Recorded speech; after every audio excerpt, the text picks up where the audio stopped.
Hey, this is John.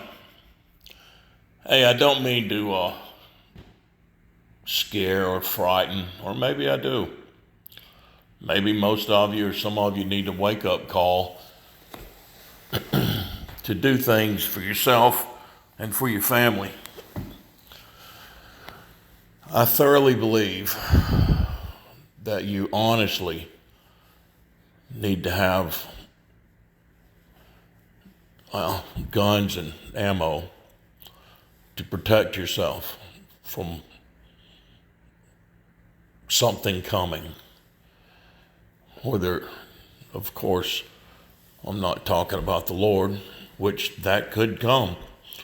I think where there's a lot of will, there is a way. And there's a lot of people asking for the Lord to please come. Because there are a lot of people that notice their surroundings. They look at the news.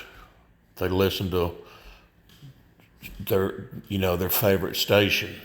They look at their favorite TikTok or their Facebook, or they look around the world at all the bad, horrible things that are happening, from tsunamis to earthquakes to mudslides, tornadoes, hurricanes. You see a lot of advertising, guns and ammo and food that'll last you 25 years, and all different types of ways to store water and store food, and how to put things over your windows and doors and not go outside in case of a nuclear attack, or in case there is no food for a while, or say there's martial law. I'm 60 years old. I've done a lot, and I've seen a lot. I've done probably more than most, and I've always believed in God. I didn't act like it a lot of times, but I've always believed in God. I went to church a lot when I was in Florida and in Georgia. I went some in Tennessee, so I've always believed, but always had questions that I wanted answers to and all, like I'm sure all of you. But I believe more now, for whatever the reason, than I've ever believed in my life. And it's not like me to put these Bible verses online as much as I feel like I'm supposed to be doing all of a sudden. I don't know if Jesus is coming soon, or if there's just something horrible fixing to happen. I can feel it. Surely you can feel it if you sit down in the quiet of your own home, or your automobile, or in your tent, or your camper. Can't you sense things are wrong? Don't you feel like there's something that you need to do? I do. I'm buying as much food as I can afford for my family. I'm buying as many guns and ammo, especially ammo, I can get my hands on, or that my pocketbook will let me get. It's not that I want to harm anyone. It's that I want to protect myself and my family from people trying to harm them. Something horrible is fixing to happen. I don't know what it is. And when I say horrible, I don't mean the Lord coming. Even though we would all hopefully want to be with our loved ones when that moment does come. Or when that ugly, horrible other thing does come.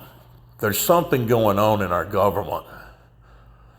And there's something going on around the globe. Our government is corrupt.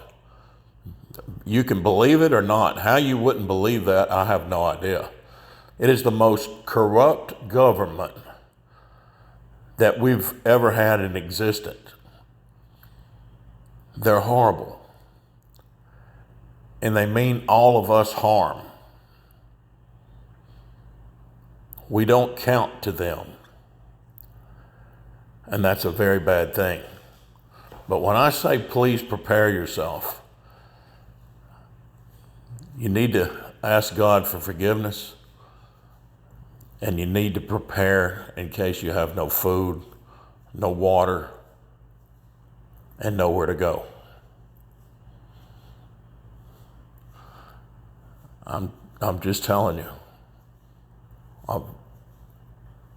It's whatever it is, it's coming. And I hope and pray that it's the Lord. But I don't know. Please pray. Please take care of yourself. Take care of your family. And watch around you. Watch and listen. Early in the morning, all the chief priests and the elders of the people made their plans how to have Jesus executed. So they bound him, led him away, and handed him over to Pilate the governor. When Judas, who had betrayed him, saw that Jesus was condemned, he was seized with remorse and returned the 30 pieces of silver to the chief priests and the elders. "I have sinned," he said, "for I have betrayed innocent blood."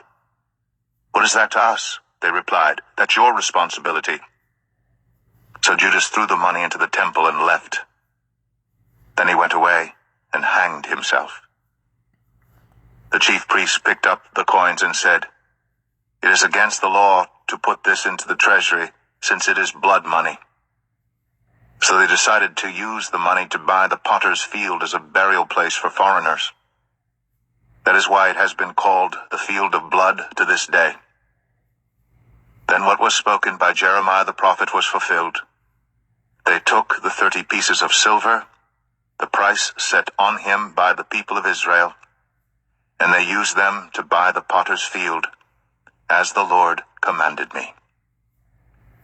Meanwhile, Jesus stood before the governor, and the governor asked him, "Are you the king of the Jews?" "You have said so," Jesus replied. When he was accused by the chief priests and the elders, he gave no answer. Then Pilate asked him, "Don't you hear the testimony they are bringing against you?" But Jesus made no reply, not even to a single charge, to the great amazement of the governor. Now it was the governor's custom at the festival to release a prisoner chosen by the crowd. At that time they had a well-known prisoner whose name was Jesus Barabbas. So when the crowd had gathered, Pilate asked them, "Which one do you want me to release to you? Jesus Barabbas, or Jesus who is called the Messiah?" For he knew it was out of self-interest that they had handed Jesus over to him. While Pilate was sitting on the judge's seat, his wife sent him this message, "Don't have anything to do with that innocent man, for I have suffered a great deal today in a dream because of him." But the chief priests and the elders persuaded the crowd to ask for Barabbas and to have Jesus executed. "Which of the two do you want me to release to you?" asked the governor. "Barabbas," they answered. "What shall I do then with Jesus who is called the Messiah?" Pilate asked. They all answered, "Crucify him." "Why? What crime has he committed?" asked Pilate. But they shouted all the louder, "Crucify him."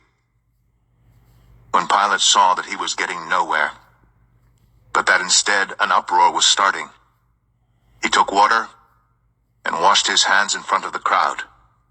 "I am innocent of this man's blood," he said. "It is your responsibility." All the people answered, "His blood is on us and on our children." Then he released Barabbas to them, but he had Jesus flogged and handed him over to be crucified. Then the governor's soldiers took Jesus into the praetorium and gathered the whole company of soldiers around him. They stripped him and put a scarlet robe on him, and then twisted together a crown of thorns and set it on his head. They put a staff in his right hand. Then they knelt in front of him and mocked him. "Hail, King of the Jews," they said. They spit on him and took the staff and struck him on the head again and again. After they had mocked him, they took off the robe and put his own clothes on him. Then they led him away to crucify him. As they were going out, they met a man from Cyrene named Simon, and they forced him to carry the cross. They came to a place called Golgotha, which means the place of the skull. There they offered Jesus wine to drink, mixed with gall. But after tasting it, he refused to drink it. When they had crucified him, they divided up his clothes by casting lots. And sitting down, they kept watch over him there. Above his head they placed the written charge against him: "This is Jesus, the King of the Jews." 2 rebels were crucified with him, one on his right and one on his left. Those who passed by hurled insults at him, shaking their heads and saying, "You, who are going to destroy the temple and build it in 3 days, save yourself. Come down from the cross if you are the Son of God." In the same way, the chief priests